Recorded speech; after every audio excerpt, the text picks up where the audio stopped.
حضرت ابراہیم بہت بڑے مہمان نواز تھے، صرف قربانی نہیں دیتے تھے، سارا سال بہت سارا لنگر، بہت سارا کھانا پینا، بہت ساری چیزیں جاری رہتی تھی۔ اور جتنے غریب لوگ تھے فلسطین کے، ان کو پتا تھا کہ حضرت ابراہیم علیہ السلام کا لنگر جاری ہے فلسطین میں جب آپ کا قیام تھا۔ ایک دفعہ ڈھیروں مہمان آ گئے اور کھانے کو کوئی چیز نہیں۔ حضرت سارہ اور جناب ہاجرہ دونوں اس وقت موجود تھی۔ وہ کہنے لگی ابراہیم بہت سارے مہمان آ گئے تو کیا کریں؟ جناب سارہ کہنے لگی کس طرح کر کے ان کی مہمان نوازی کریں؟ اور حالات یہ ہیں کہ قحط پڑا ہوا ہے فلسطین میں، مصر میں، دور دراز علاقوں میں۔ تو حضرت ابراہیم کہنے لگے یہ اللہ کے مہمان ہیں اور ہمیں رب کریم کا بندہ سمجھ کے آ گئے، اللہ ہی بندوبست کرے گا۔ فرمانے لگے میرا مصر میں ایک دوست ہے، وہ قحط کے دنوں میں غلہ جمع کر لیتا ہے، میں اس کی طرف پیغام بھیجتا ہوں، مجھے امید ہے وہاں سے غلہ ملے گا۔ 2 3 5 اونٹ والے غلام بلائے اور ان کو کہا کہ جاؤ غلہ لے آؤ مصر کے دوست سے۔ وہ لوگ کہتے ہم غلہ لینے گئے، وہاں جب پہنچے تو حضرت ابراہیم خلیل اللہ علیہ السلام کا پیغام دیا تو آپ کا وہ دوست کہنے لگا غلہ تو بے شمار تھا، مجھے خبر نہیں تھی کہ حضرت ابراہیم کا پیغام آئے گا، تو میں تو سارا تقسیم کر چکا ہوں، لوگ لے گئے، اب تو کوئی شے نہیں۔ اب وہ خالی آ گئے 5 کے 5 اونٹ۔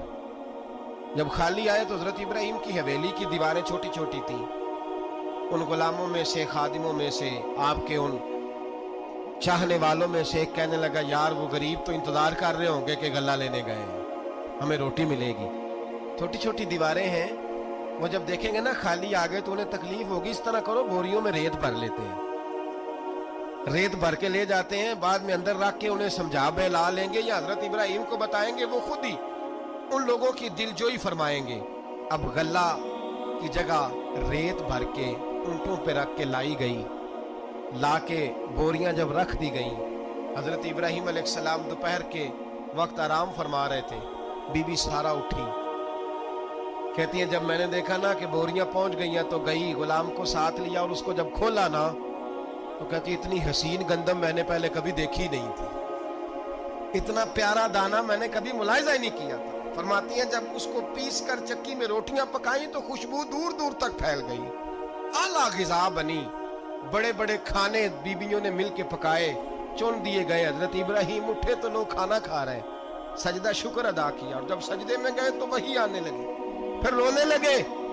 جب پلٹ کر باہر تشریف لائے تو جناب سارہ کہنے لگی ابراہیم تمہارا مصری یار بڑا اچھا ہے، اس نے اتنی اعلیٰ گندم بھیجی ہے کہ اتنی تو میں نے پیاری گندم کبھی دیکھی نہیں۔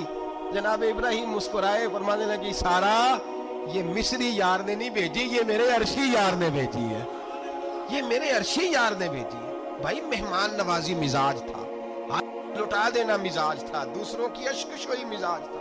حضرت ابراہیم کو رب کریم سے اتنی محبت تھی، اتنا پیار تھا کہ وہ آپ کی زندگی کے ہر پہلو سے چھلکتا تھا۔ ایک وقت ایسا آیا کہ اللہ تعالیٰ نے حضرت ابراہیم کو بہت زیادہ مال عطا فرمایا، اتنے اونٹ گنے نہیں جاتے، گائیں اتنی زیادہ کہ شمار نہیں ہوتے، بکرے بکریاں اتنی زیادہ کہ شمار، بہت زیادہ مال اللہ نے عطا فرمایا۔ اور ابھی کچھ عرصہ پہلے آپ پیچھے جائیں نا تو جو لفظ مال تھا وہ روپے پہ تو بولا ہی نہیں جاتا تھا، وہ جانوروں پہ بولا جاتا تھا۔ بہت زیادہ مال اللہ نے دیا، بکریاں، گائیں، اونٹ، بیل، بڑا کچھ۔ تو رب کریم نے فرشتوں سے فرمایا کہ وَاتَّخَذَ اللَّهُ ابراہیم خلیلا، ابراہیم میرا دوست ہے۔ تو فرشتے کہنے لگے یا اللہ جسے اتنا کچھ دیا جائے اس نے دوست تو بننا ہی ہوتا ہے، تو نوازا ہی پڑا ہے، اتنا مال، اتنے کھیت کھلیان، اتنا کچھ۔ اللہ کریم نے فرمایا جاؤ آزمائش کر لو، امتحان لے لو۔ فرشتہ امتحان لینے پہنچ گیا۔ حضرت ابراہیم کے جانور چر رہے ہیں چراگاہ میں، حضرت ابراہیم بھی ہیں، غلام بھی ہیں، بہت بڑا ریوڑ ہے۔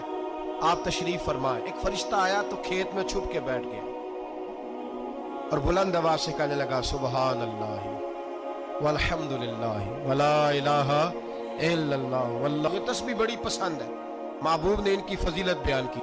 اب وہ حضرت سیدنا ابراہیم علیہ السلام کھڑے تھے تو وہ کھیت میں بیٹھ کے تسبیح پڑھنے لگا، سبحان اللہ والحمد للہ ولا الہ الا اللہ۔ حضرت ابراہیم کہنے لگے یہ میرے رب کا نام کون لے رہا ہے؟ بڑی اس کی میٹھی آواز ہے، بڑی، کون ہے؟ ڈھونڈنے لگے، گھومتے گھومتے اس کے پاس چلے گئے، فرشتہ انسانی شکل میں، تو میرے رب کا ذکر کر رہا تھا؟ اس نے کہا میں ہی کر رہا تھا۔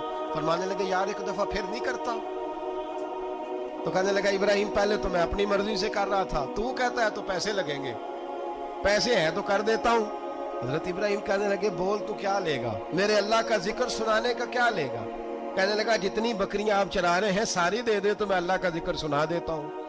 آپ نے فرمایا بس جا تیری ساری ہوئی میرے رب کا ذکر سنا۔ اور پھر شروع ہو گیا سبحان اللہ الحمدللہ ولا الہ الا اللہ واللہ اکبر۔ حضرت ابراہیم علیہ السلام کیف میں، یار پھر ذرا سنا، نہ علمہ وچ پھسا سانو، تو یار دی گل سنا سانو، ذرا دوبارہ سنا۔ پھر سنایا، ایک دفعہ پھر کہا۔ فرشتہ کہنے لگا بس جی آپ کے پیسے پورے ہو گئے۔ حضرت ابراہیم کہنے لگے چل ایک دفعہ اور سنا۔ کہنے لگا پیسے لگیں گے، تو کیا لے گا؟ کہنے لگا گائے بھینسیں ساری میری۔ فرمایا بس یار اتنی قیمت، تو سنا صحیح، سارا کچھ ہی تیرا۔ پھر شروع ہو گیا سبحان اللہ والحمدللہ ولا الہ الا اللہ واللہ اکبر۔ گائیں دے دی، بھینسیں دے دی، وہ ذکر سناتا ہے۔ حضرت ابراہیم کبھی مچلتے ہیں، کبھی روتے ہیں، کبھی آہیں بھرتے ہیں، تو میرے رب کا نام لے رہا ہے، ذرا پھر سے لے۔ کیف جاری ہے۔ کہنے لگا بس بھائی۔ حضرت ابراہیم فرمانے لگے تو اور لے لے جو لینا ہے، مجھے ذکر سنا۔ اس نے کہا ابراہیم بکریاں میں لے چکا، گائے بھینسیں میں لے چکا، اونٹ رہ گئے، سارے لے لوں گا پھر ذکر سناؤں گا۔ فرمایا جا تیرا ہوا تو ذکر سناتا رہ، میں دیتا ہوں۔ دے دیا، کچھ دیر ذکر کیا تو اب خاموش ہو گیا۔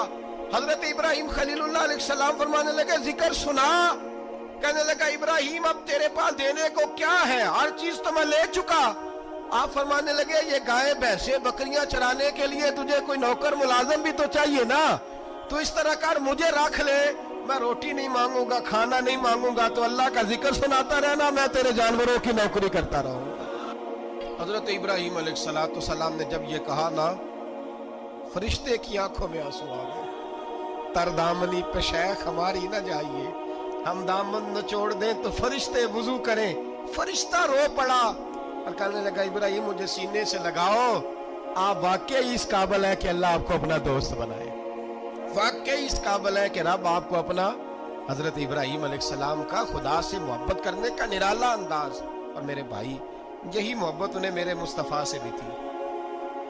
ایک نبی گھر بنا رہا ہے، دوسرا بنوا رہا ہے۔ حضرت اسماعیل علیہ السلام پتھر اٹھا کے لا رہے ہیں، جناب ابراہیم بنا رہے ہیں۔ جب خانہ کعبہ بن گیا تو کہنے لگے ربنا وابعث فیہم رسولا، اے اللہ اب اسے بسانے کے لیے اپنا آخری رسول بھی عطا فرما۔ نبی پاک فرماتے ہیں میں دعا ہوں حضرت ابراہیم کی،